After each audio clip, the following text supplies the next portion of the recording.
All right, guys, Anthony Sharp back with another episode of Open House. This is episode 4. I am here with a home appraiser, a local home appraiser. If you want to go ahead and introduce yourself. Yeah, Anthony, thanks for having me. I'm Slade Kraker, Kraker, from Starkville, Mississippi. Thought it was Kraker the whole time. Yep, no, it's Kraker. We say Kraker, no C's in my name, but Kraker, Kraker, the one and only. How long you been in the home appraisal business? I've been doing this since 2003. It takes a couple of years to get licensed and certified, but right at 20 years certified now. My father, Mike Kraker, trained me. He did it for 40 years, so I say I hope to do it for 20 more years after this and make it to 40. Is that what you like? Did you do that right after college? After college, moved to Arizona for a year, had a good time just for fun in Arizona, moved back and started working with my dad, and also a licensed contractor, general contractor, residential contractor, and so that's been good to go. You kind of hand in hand. You're about to say you said your wife's a real estate agent, you're a home appraiser, and you're a GC, so you kind of you touching on all sides of it. Yeah, do a lot of real estate around here.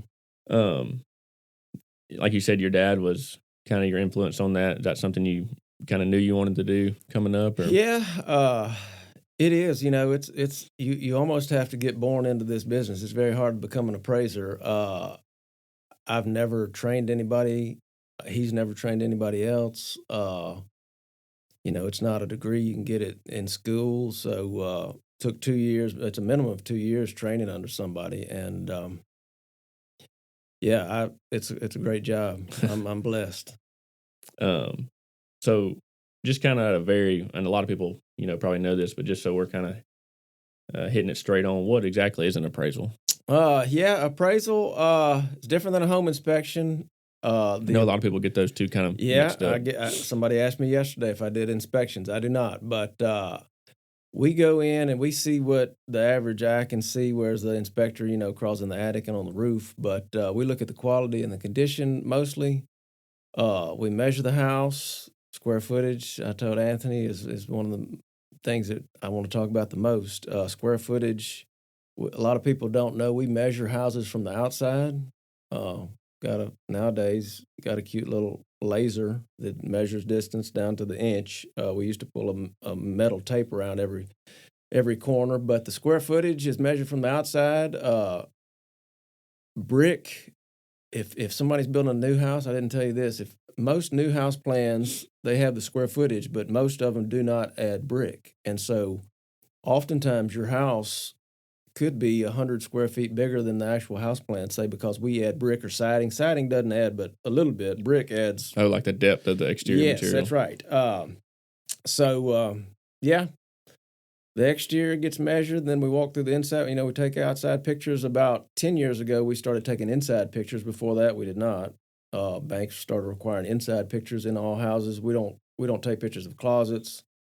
I tell people I don't judge your housekeeping. Wives are often concerned about what their house looks like, but I may look in a closet, but I don't take pictures of closets. We take pictures of bedrooms, baths, the living spaces, and then all four corners or all four sides of the house. So, and you can correct me if I'm wrong, but from a realtor's perspective, this is important because it basically protects what the bank's investing in. Is that correct? Yeah, the bank. Yeah, we work for the bank. The bank is considered our client, although the buyer actually pays for the appraisal. It's one of the many fees. The client is considered the bank.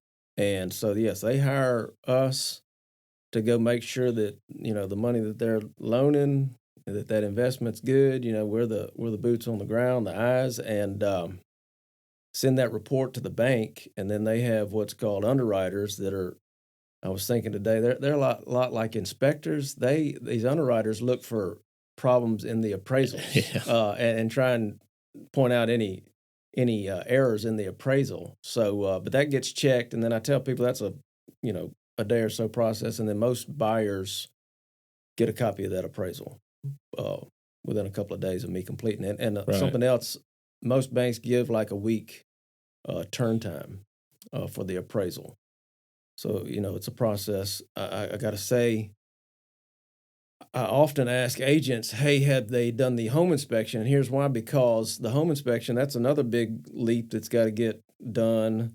And oftentimes that's when deals fall through, as you know, and I don't want to go do the appraisal before the home inspection's been signed off on, because then if it falls through, then I've done an appraisal that they don't use and they pay me, and so that's just a big mess. Right. I often ask the agents, is that home inspection contingency been removed? And so then Kind of go important that forward. everything's done in the right order. Then, Yeah, yeah. I kind of come on here and everybody I've met's been really good, and so I kind of try to defend them. We talked about a little bit with the home inspection, like home inspector is not necessarily the bad guy. You know, his is his job to find problems and make sure you're protected.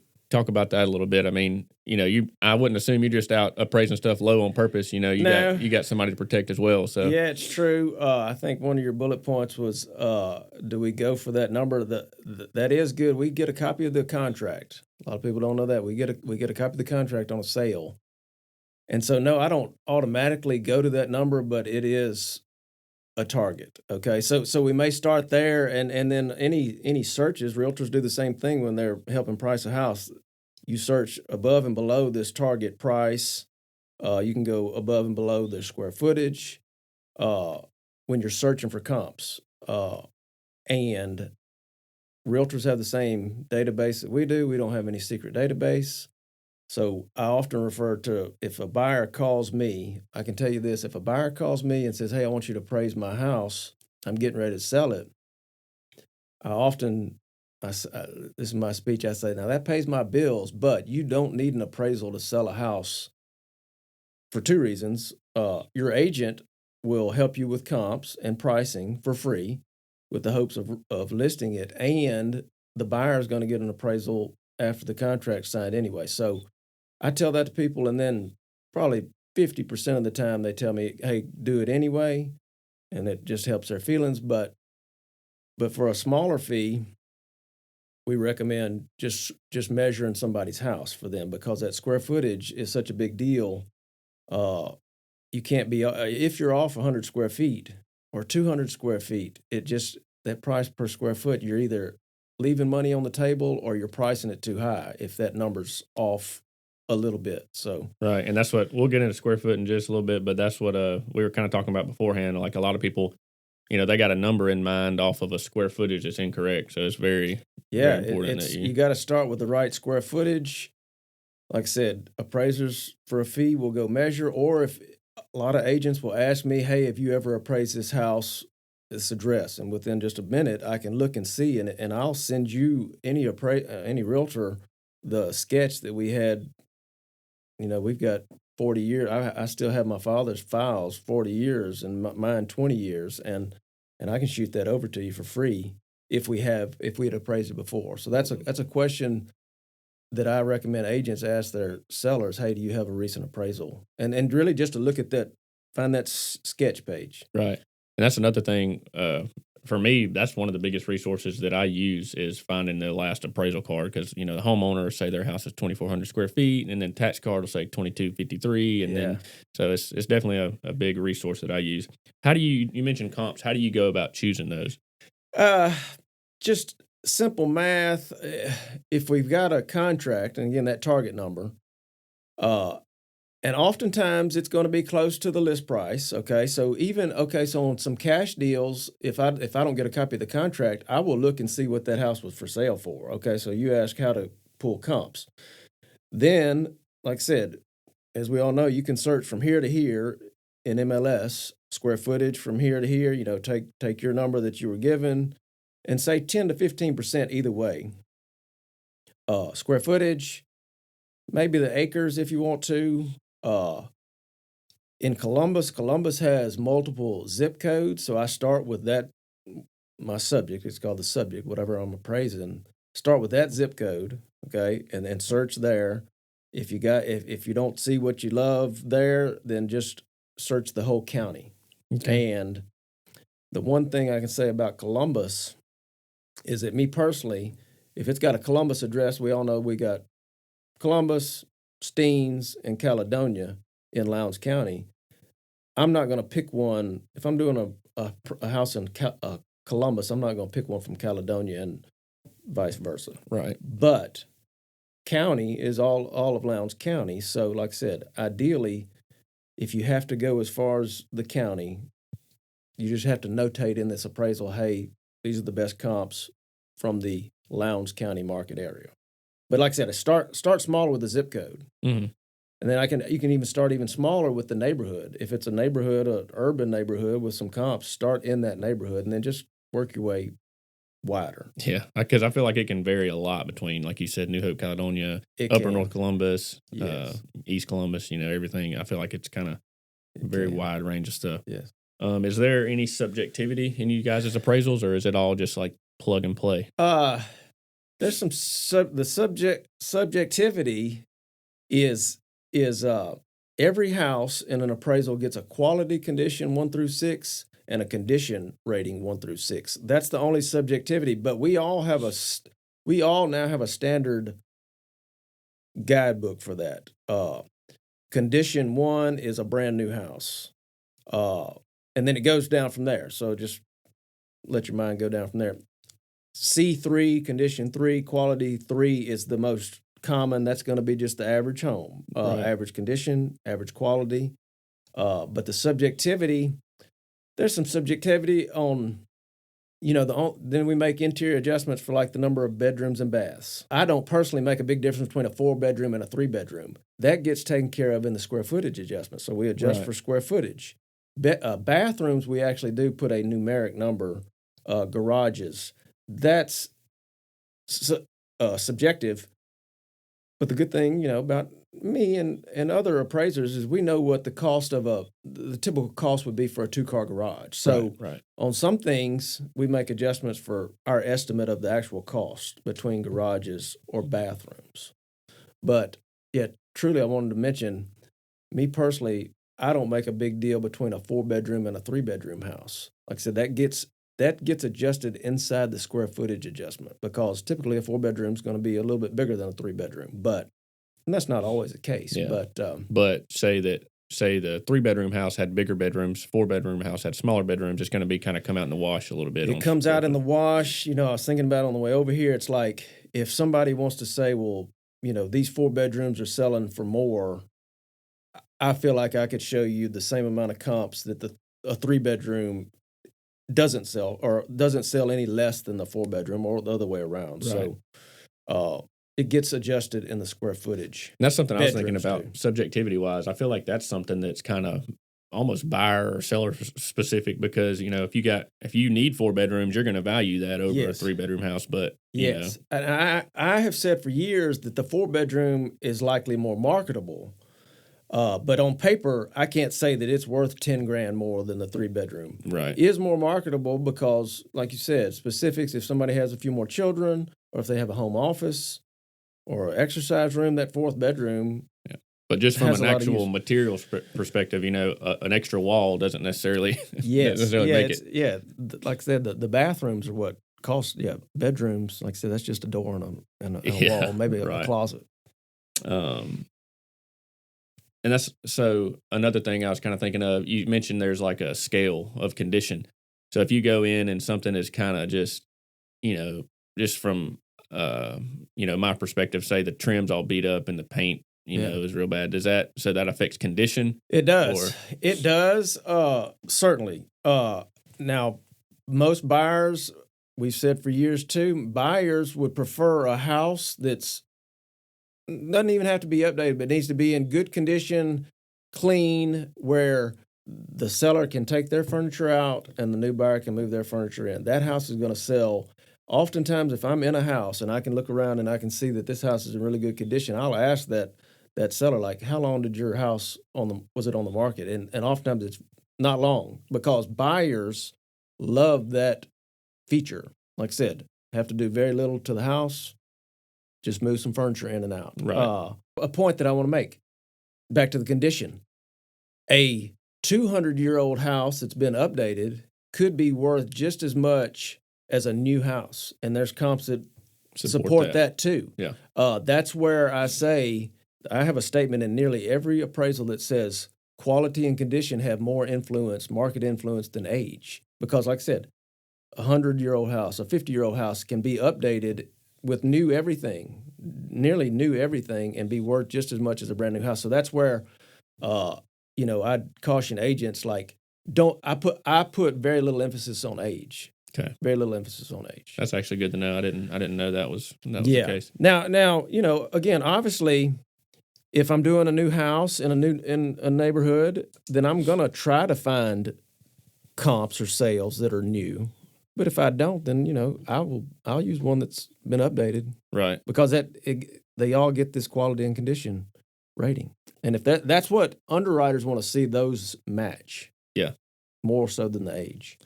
I just kind of jotted this down. Me and my partner flip houses. Is that something that banks will send you out to do too? Like, I know we get an ARV estimate and that determines our loan. Do you do that as well? No, I've never heard that. You've never done that? Well, I'm just saying they send you out and say, this house will be worth what, if you fix it up. I didn't know if that was kind of. Banks don't. Yes and no. People that go to the bank and get a loan to remodel the house, yes. I can do what we call, there's a little box at the bottom of the appraisal that says, subject to these improvements being made. And so the answer is yes. That's kind of what. Yeah. Yes. And so, yes, it's worth more after the improvements are made, common improvements or new paint, new flooring, appliances. I mean, you can get as deep as countertops or cabinets, countertops. Right. Tearing out bathrooms. And that's what I was actually going to kind of get into. That's kind of why I was going to use it as a segue into this. As far as value, what are the biggest value? I know you wanted to touch on square footage a good bit. So. Yeah.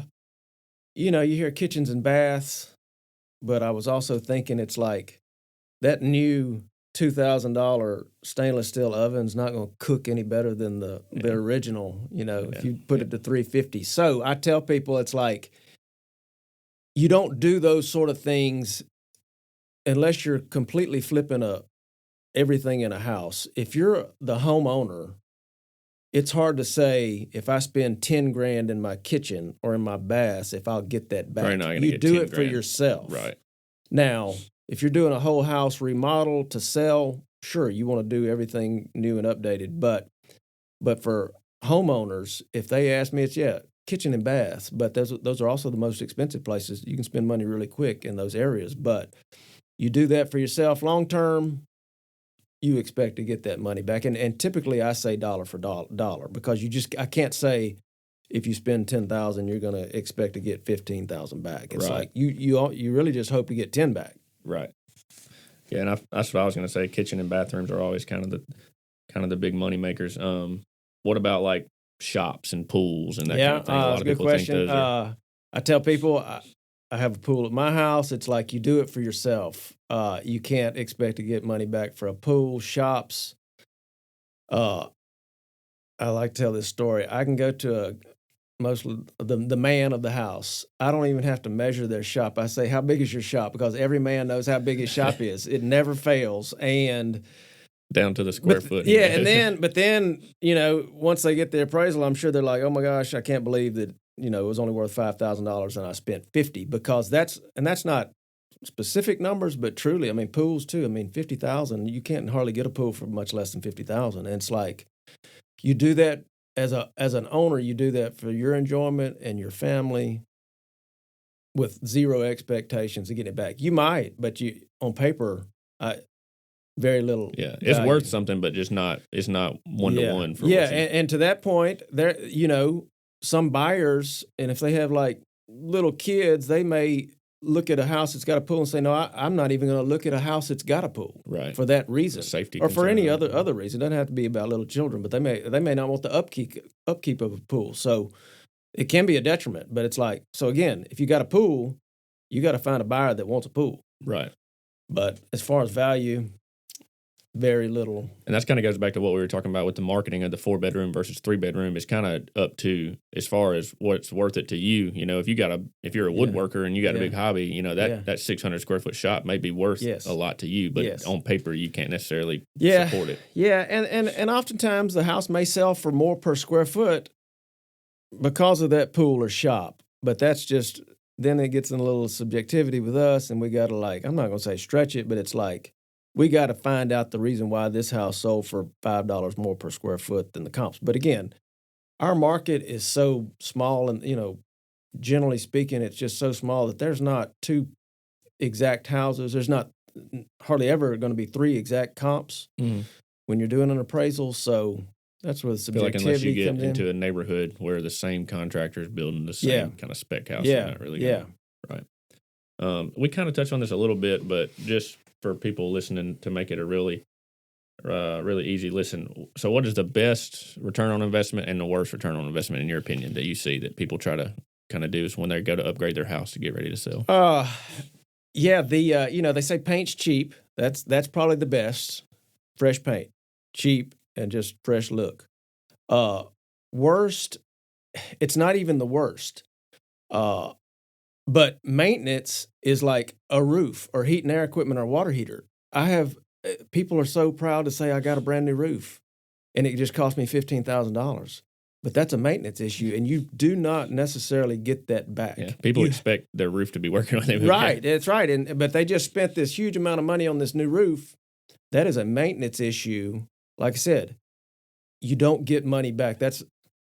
You got to have it. Water heaters, heat and air. Like I said, other than that, it's preference. Yeah. I mean, but the maintenance things you got to do, like I said, if your roof is at the end of its life, it's time to replace it. But that's just a big ticket item that you may not get that money back either. And speaking to both of those points, I've referenced this a lot just because this is how I kind of learned a lot of these things the hard way. You know, when we flip houses, we were kind of the same way. Like, man, we just put a new roof, we just put a new this, that, and then we got to thinking, we was like, well, you know, every house that somebody's probably wanting to buy, they're going to want a working air conditioner and a working roof. Yeah, that they want that working. That's where the home inspector, and it's true. Like I said, if that heat and air works and that water heater's heating the house, it's like a brand new one's going to do the same thing, and it costs thousands of dollars. Yeah, and not even talking about. I know you said wives and everything. They kind of get bent out of shape about their house being messy, but as far as you mentioned paint, it's unreal to me the buyer's level of excitement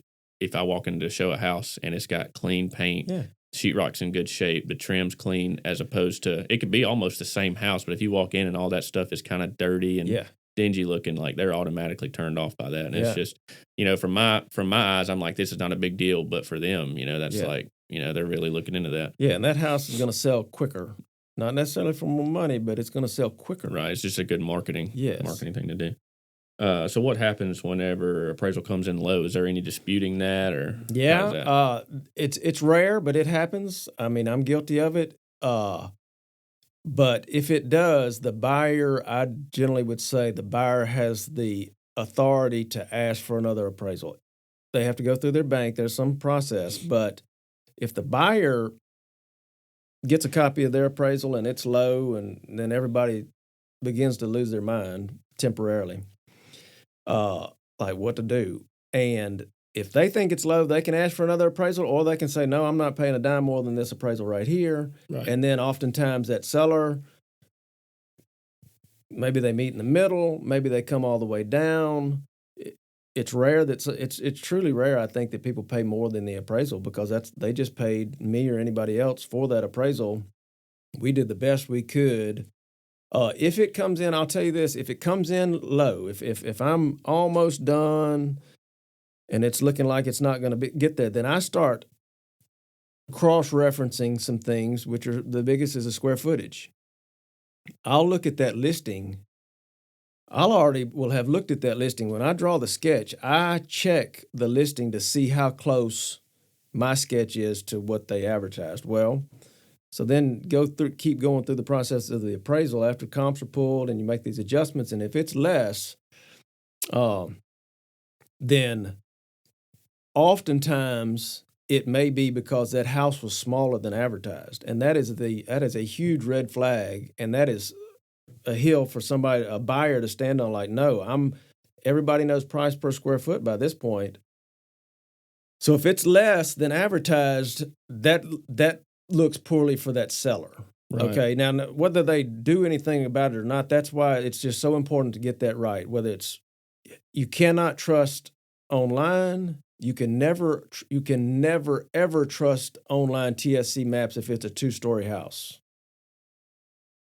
Those appraisers don't even get inside the house. They do some sort of figure, maybe just 1.5 times the downstairs. But yes. You cannot, if it's a one-story house, they get them pretty close online on the tax map, but a two-story house will be likely way off. Yeah. So if there's one thing you take away from this, make sure that if you're selling your house, you or your listing agent needs to do their due diligence on how big the house actually is. Yes, please. Yeah. It'll just help the process all the way through. I kind of jotted this down when you were speaking on that. So correct me if I'm wrong, but basements, they're not going to bring as much. No, that's Because a lot of people, they are factoring in, technically it is 2,700 square feet, yeah. but they may not get the same price per dollar as Correct. In appraisals, there's a line that says above grade gross living area. And so although we measure basements and they have some value, the good thing about our market is there's not many. There are some, and mostly in Columbus on the sides of these hills. But that's what I was thinking about, the Katy Hills area. Yeah, but and there's been rare occasions that the basement has been worth as much as the main level. If it's finished, number one, it has to be finished the same quality, high quality or same quality as the main level. Right. And a lot of times they're not. Right, and it needs, at a minimum, it needs to be a walkout basement. But for access, other than, inside access and walkout makes a difference. But in general, I wouldn't put much value on the basement if you can keep from it. That's my opinion. Right. And it goes back to, it's the same thing as like pools. The problem is there's very few comps with basements. So it just makes our job harder. And then these underwriters that are reviewing these things, if they see a house that's got a basement, if the subject has a basement, then they're going to want to see a comp or two with a basement, and that makes it even harder. So the way that we can fix that is just not put much value on the basement. Right. Because if you're not putting much value, it's like the pool or the shop. If you're not putting much value on the basement, then they're not going to question it nearly as much. And then, like you said, if it's finished out, you can't. I feel like there's just so much variability on it. Like this basement could be spotless and done the right way and insulated and this, that, and the other, and this other one's not. So they're not one-to-one. So it'd be really hard to. It's very hard. Yeah. I hate seeing a house with a basement. I'll tell you, I believe, and I'm guilty of it too, I may even pass on an appraisal, and I'm not the only one. So we basically get, when we're engaged, we get the address, and I'm talking from the bank. We get the address and the contract before we even accept it. And so a lot of appraisers, including myself, we may look that house up and see if it's got a basement. Like I said, we may pass on it. Or if the value, if we can do some quick math, and if we think that it's a high and overpriced, we may pass on it for that reason too. And here's one reason why: because we don't want to go. Main reason is I don't want to go do it, come in low, and then have everybody upset with me. Right. And like I said, people lose their mind, and I understand it, fully understand it. When it comes in low, that's the worst thing that can happen. Yeah. So again, talking for appraisers for a second, it's like we'll look these things up before we even accept them, and then we also look at the size for like pricing for the fee. But if they stand out, I'll be honest, I've passed on a few. It's very few. It's very rare. And that's not saying like anybody who has a basement. We're not saying that's a bad thing at all. It's just that's something you definitely need to have a conversation with. That's why it's important to have good communication with your realtor. Like he said, they don't have any special database they're pulling comps from. We kind of all have the same database we're pulling these comps from. So I would definitely ask about it and talk with your realtor about that. Another thing, you may not see a lot of this, but I feel like I see a lot of houses with these. What about like mother-in-law suites? So like something that they have to walk outside of their primary residence. They have value. Those are called accessory units on appraisals. Okay. But they have value, but they're comparable to a pool or a shop or a basement. It's like, that's even more rare to find a comp with an accessory unit. But again, there's market for it because people that need it. Yeah. And they may even pay extra for it. And I think one of your questions was about an addition. Some people maybe even add those to their house, but truth be told, you just can't give it much value. But and it just goes back to there's no comps or sales. Mm-hmm. Very few that are going to have that accessory unit, but it has value. And nowadays people could rent them short-term rentals. I mean, there's good value in a mother-in-law suite. Yeah. Or even a storage building out back with a bedroom and a bath. Yeah. Or a kitchenette. But you do that, you just do that with low expectations of any like you said earlier, kind of do it for yourself and what it could bring you. So this kind of, I should have mentioned this earlier, but you work for yourself? Like you have, do work. Most appraisers are independent, but we work for all the banks. Right. Okay. Banks have a rotation. Can't speak for all banks. Most banks are going to have 4 or 5 appraisers on their list. And to my knowledge, they go in order. That's the rotation that I refer to. I can do an appraisal for any individual. I do a fair amount for estates if somebody dies, divorces. Those people that ask me to do the appraisal to price their house, that does come into play if they live out of town and they just inherited a house and they have no idea, and or if they don't have a realtor, then if they want an unbiased opinion, realtors could be biased a little bit, but just a little bit. But again, I'm an independent. It's like I have no interest whatsoever. I get paid, standard appraisal fees, $600, give or take. But yeah, to answer your question, most of my work's done for the bank. That's what most appraisers, we work independently for that bank. And, but yeah, I can do, and I can, we're licensed in the whole state, but I personally travel about 30-mile radius around Starkville. Right.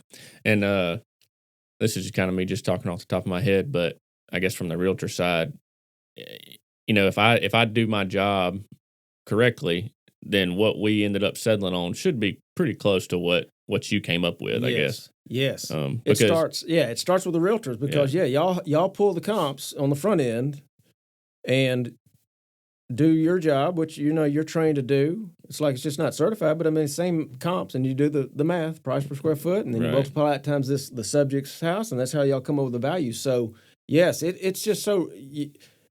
I brag on realtors all the time that your realtor can get you really, really close to the value. Yeah. To sell. Well, especially, you made a really good point. I mean, I just feel like if I go in there and I'm just trying to get your listing, so I say, I listed it this amount and it's way above, then one of two things are going to happen. Most likely it's just going to sit there. Correct. Or B, like you said earlier, the worst thing that can happen is it comes in under appraisal if you do find somebody that, puts the value into that. Yeah.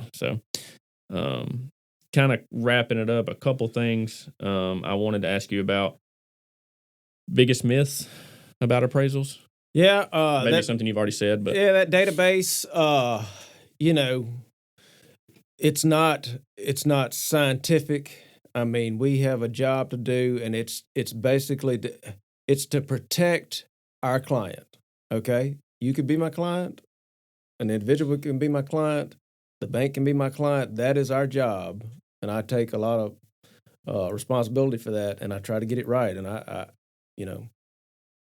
don't stretch one for this one-time deal. It's like I want to keep I have to keep my license, and there are, like I said, there are check marks and rules and regulations on all of these things. And if you burn a bank a couple of times, I feel like you won't get any correct. more calls. Yeah, sure. So that's one myth. It's just like it's. By that point, we are just there to protect that client's interest in what they're buying.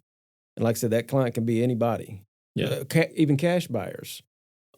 Most cash buyers don't get an appraisal because they've done their research and they know what, they look at, and their realtor helped them, get that price. But do some cash buyers appraisals too. Yeah. So, another thing I was going to ask you about, we mentioned like kind of just making sure everything's, freshly painted was a big one. But what if you had to, you're basically working, I know you're working for the banks, but you're kind of protecting the buyer, I guess, too. Mm-hmm. So from a seller's perspective, I mean, what is something they can do to get ready for this appraisal? Anything? I tell people they don't have to do a thing. The contract's already signed. Some ladies want to pick up, I tell people I don't even look at your housekeeping. Yeah. Like you said, I look at the quality and the condition of the walls, the floor, the appliances.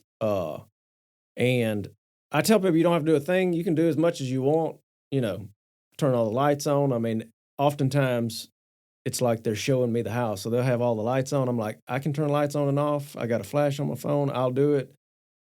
But you can do as much or as little as you want, but you don't have to do a thing because I'm not studying your housekeeping. Yeah, and that's valuable to know too. I mean, there's a lot of stress that goes into these processes. So, I mean, if they don't have to worry about picking up, that's another thing. They can just you don't have to do a thing. We can end up, we don't have to talk about this if you don't want to, but something I did want to ask you about is I feel like there is a lot of variance in price per square foot in a pretty small area here. Not just, and we already talked about, Caledonia versus New Hope, but like even getting on into Starkville, like it's crazy to me how this price per square foot can be right there by Elm Lake, going towards Starkville, and then you get 5 miles down the road and it's completely different. Yeah, a lot of factors go into that. Just so many factors go into that. The lot cost. Yeah. The quality, a new house is a new house with the studs. Right. But then the finishes, there can be a difference in the price per square builder foot. grade versus, right. Those finishes, you can do stained concrete floor, you can do expensive wood floors, and so that could be the factor. Yeah. But a good, good agent, good builder, and we call them educated buyers. An educated buyer is just somebody that's done their research, and then if they've looked at multiple houses, and then they can make their educated decision on which one they want to make the offer on. But again, it's surface value when anybody is just looking, like you said, the quality and the condition of a house. Yeah. And again, they may be willing to pay $5 a square foot more for one that's move-in ready. Right. But again, it keeps going all the way back to, as an appraiser, we can't. It's called matched pairs, and our market is so small that there's not two identical houses that we can say this one's goes either way. Yeah.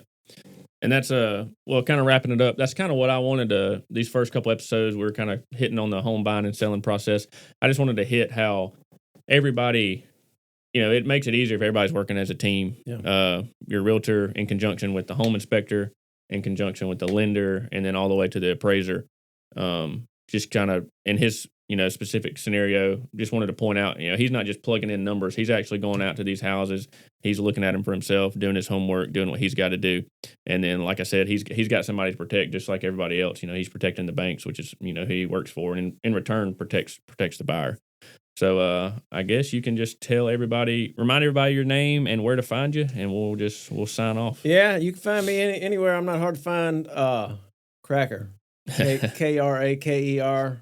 I want to work with all the buyers, all the realtors, all the sellers. Like I said, I hope to keep doing this for the next 20 years, make it to 40 or longer. But there you go. Love my job, so I'm glad to do it. Slade Kraker. I will put his contact info, email, and phone number if that's okay with you in the description. Sure. All right. Thanks.